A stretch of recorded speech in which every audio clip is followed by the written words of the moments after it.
Size ne lazımdı? Mənim qrafika əsasən öldüyümü yoxlayırsınız? Yoxsa mənim hər şey yaxşıdır, qorxulu heç nə yoxdur deməyimi istəyirsiniz? Məni bağışlasaz şad olardım. Amma bunu gözləmirəm. Buna görə adamı bağışlamırlar. Bu supermarketdə arabaların toqquşması deyil. Düzdür. Nənənizlə babanız hələ gəlməyib.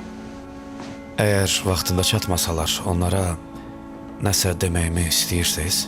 Onları demək olar heç tanımıram. Bəlkə dostlarınıza zəng eləyim. Axı indi gecədir. Onlar elə dostlar deyirlər ki, öləndə yanımda olsunlar. Halıma acısınlar.